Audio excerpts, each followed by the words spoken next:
and welcome to Microbiology today. I'm your host, Shayna Fox. Today we'll be discussing Necrotizing Fasciitis, a life-threatening bacterial infection that causes rapid necrosis of deep subcutaneous tissue and fascia underlying the skin.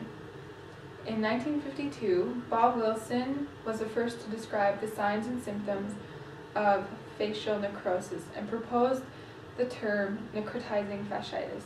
Over the past few decades, flesh-eating bacteria has piqued public interest. Our first guest today will be Cassie Moore, a 20-year-old from Lethbridge, Alberta. What Cassie thought was to be the normal, everyday, average flu turned out to be necrotizing fasciitis. When the flu-like symptoms persisted for more than a few days, Cassie decided to take matters into her own hands. And now, without further ado, let me introduce to you Cassie Moore. Hi, Cassie. Thank you for coming on our show today. Thank you. I'm a little nervous, so I just brought my notes just in case I forget something. Oh, that's perfectly fine. Okay, Cassie, so let's begin with our first question. When did you realize that something was obviously wrong? Well, Shayna, it started with a sharp pain in my shoulder. Then I started to feel like I was coming down with the flu, or at least what I thought was the flu. 4 days went by and I still felt horrible.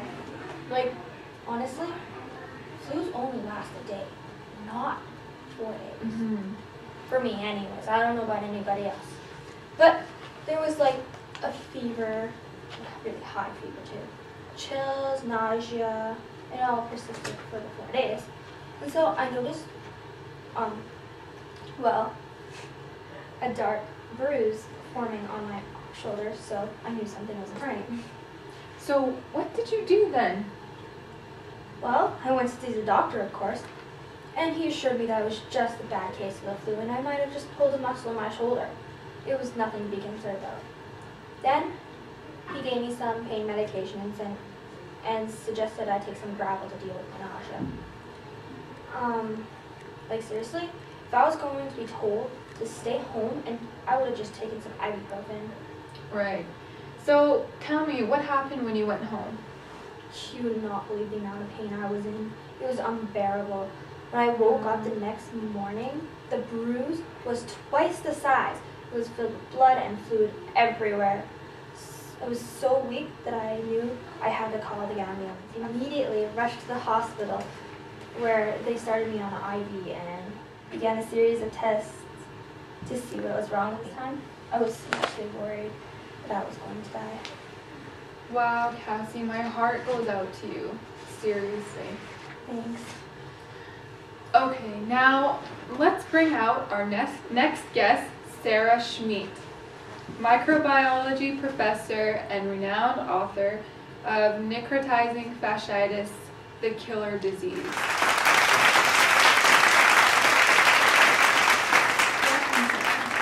Well, thank you so much, Shayna. I'm so excited to be here today.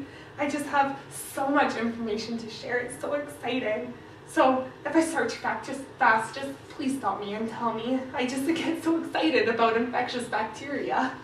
Okay, Sarah, just breathe. We'll get through this together, all of us. Sarah, I want you to meet Cassie. Hi. Hi, Cassie. She is suffering with necrotizing fasciitis. And now would you please share with us what you think might be the cause of this disease? Well, typically, Shayna, necrotitis fasciitis is caused by a bacterial infection that enters the body through some kind of cut or an open wound. So, for example, the bacteria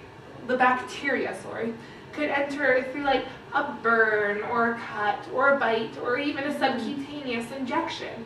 It can even enter in the most sterile environments, such as a surgical room, through an operative incision. Wow.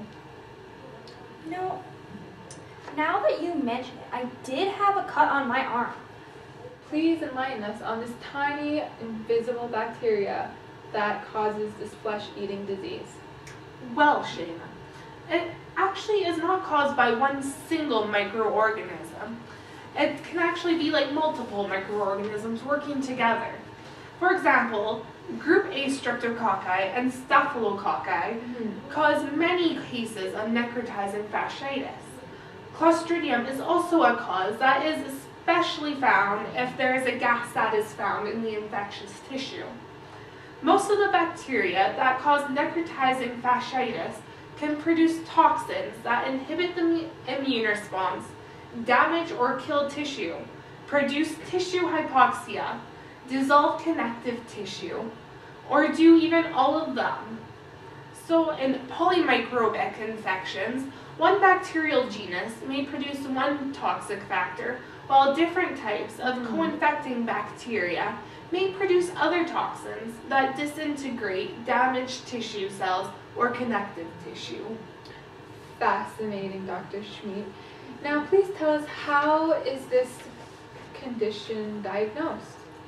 Well, in most cases, necrotizing fasciitis is diagnosed based on simply the patient's symptoms to start. So by just doing this simple diagnosis, the doctor can get the patient on some very basic treatments so that they can have something going to fight this while other tests are going on. So some of these tests that they do include x-rays or CT scans or blood tests and skin tissue biopsy. Also, the doctors will check for white blood cell counts, as the levels would be elevated in cases of necrotizing fasciitis. So, for example, with the whole starting the treatments earlier before the final tests come in, if the doctor were to wait to get these treatments started, the patient has a higher chance of morbidity and mortality. Oh, okay. Just because of this delayed response to the treatment then. Okay. Thank you for telling us about that, Dr. Schmidt. Cassie, please tell us, what are some of the treatments that you've been given, or what are some of the treatments that you are currently on? Sheena, what haven't I been treated with? I've been through it all. First, they treated me with antibiotics, which I'm still currently taking. When I was first admitted to the hospital, they put me on IV fluids in order to stabilize my condition. And once I was stable, they sent me in for surgery in order to drain the sore and remove the dead tissue. Awaiting a skin graft I will receive later on this month. Wow, Cassie, for such a young girl to have gone through all of this, such an amazing ordeal that you've been through, so amazing that you've survived all of this. Oh wait, there's more. There was this one girl I heard about who had the type of necrotizing fasciitis had required her to be in a hyperbaric oxygen chamber. I was actually lucky. Wow, you certainly were. And I'm so happy that you are getting the skin graft soon.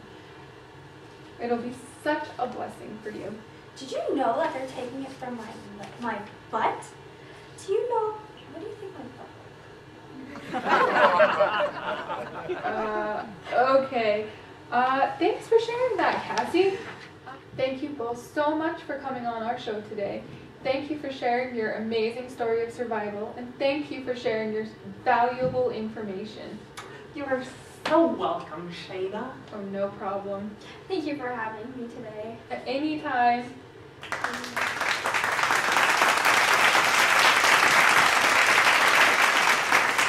Now I'll share some very important statistics and information with all of you at home. Necrotizing fasciitis is usually not contagious.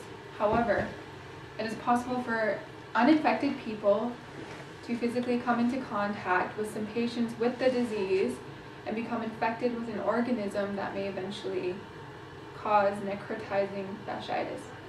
Some of the people at risk include those who inject drugs, those with skin wounds, those with weakened immune systems, diabetes mellitus, obesity, peripheral vascular disease, and those who smoke. 20 to 30% of people who get this disease will die from it. In BC alone, 2 to 3 people out of 1 million will get necrotitis fasciitis. Today we've learned and discussed a lot of fascinating information about necrotizing fasciitis.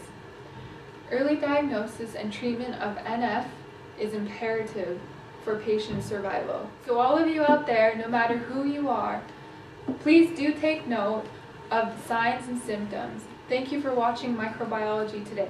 Remember to tune in next week as we will be discussing the different bacteria found at local bars.